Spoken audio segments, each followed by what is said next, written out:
What is up, guys? Sam for the Madden YouTube channel. In today's video, we're going to talk about cover four palms and how you guys can easily shred it with a simple passing concept. But before we do that, guys, please do me a favor. Hit that subscribe button. Also, make sure you guys hit that notification bell so you don't miss any of the uploads coming your way here daily on the Madden YouTube channel.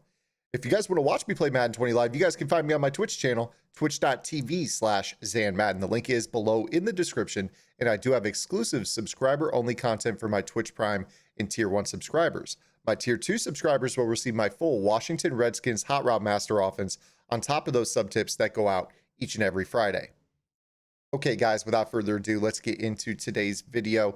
If you guys watch the Madden Bowl, I'm sure you guys noticed the craze of cover four palms and how people are using matching principles as the new coverage defense out there. Now, to anybody who followed me back in the Playbook GG days, quarters and palms, this is nothing new to you guys. You guys know how well it dominates with those matching principles, namely in that players don't really understand who is matching what, when, and why.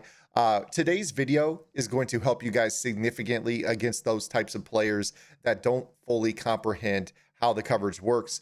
We're seeing a lot of players that are dropping match rules, putting guys that are supposed to be matching number 2 vertical into deep zones, things like that. They're going to really help you guys get stuff open.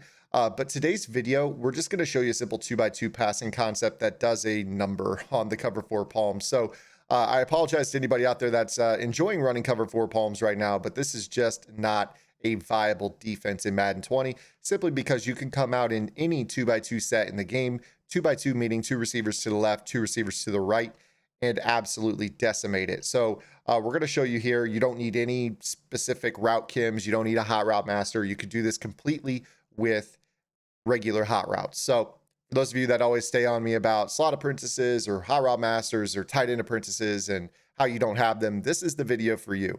Okay, guys, let's go ahead and call cover four palms.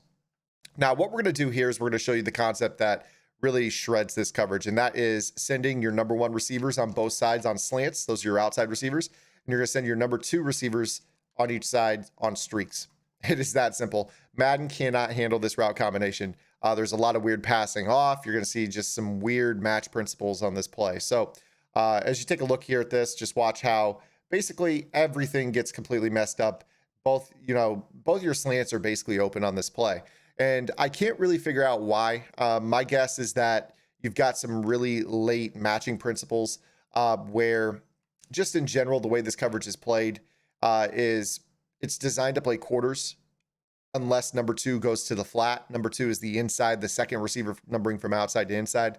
With this concept, you see how both receivers at least release vertically at the snap here on this side, and both receivers were releasing vertically off the line. Now, the outside receivers are running slants, and you see what happens is when they run under, this player who was initially trying to match number 16, Myers, says, all right, that's under. I'm going to send an under call. Now you're the responsibility of the inside players, meaning the quarter flat defenders in the 3-rec hook. So then what he's going to do is then turn and try to bracket number 2 vertically down the seam along with this safety, who is also pre-snap. This safety 23 is peeking in at the slot receiver. So because this corner right here doesn't have to carry number 16, who's running underneath on the slant vertical, he's going to latch on and go bracket the slot. Now you've got the same deal going on the opposite side of the field. So you have this player, Jimmy Smith. He is going to play 15 vertical off the line. And then he goes under and he says, okay, well, under call. You go ahead and take the underneath. I'm going to go ahead and bracket slot receiver along with the safety on this side vertically.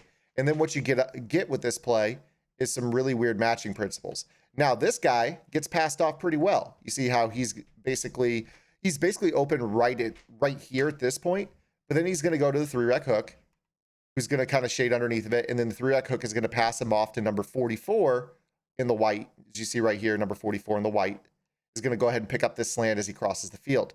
Now, what doesn't happen is the negotiation of this slant, number 15.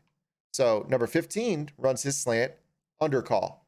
This quarter flat is still getting a reroute on number 13. He can't really pass it off to the 3-rec because this 3-rec is already looking at taking the slant right here. So basically what ends up happening is you get this wild action where now both those slants can't be handled by the 3 underneath zones.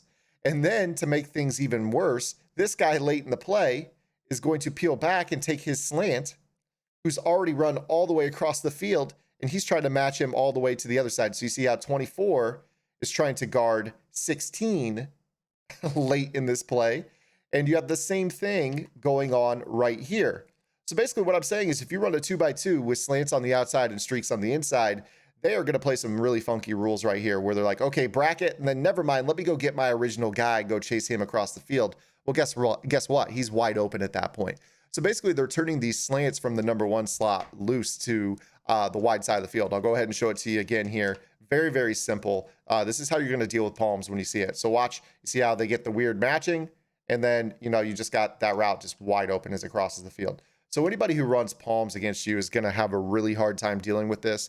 This little concept will work from basically any twins look. So if I were to not want to run a 2x2 spread, I could come out in some sort of twins, like for instance, H slot here. So if I were to call this against palms and try the same deal, you're going to notice the same rules. So if I put number 1 on a slant, number 2 on a streak, you're going to notice pretty much the same rules. So you're going to see how he's going to basically match him mad late. We actually got screamed at right there. You're going to notice that the slant is going to get matched really, really late in this example.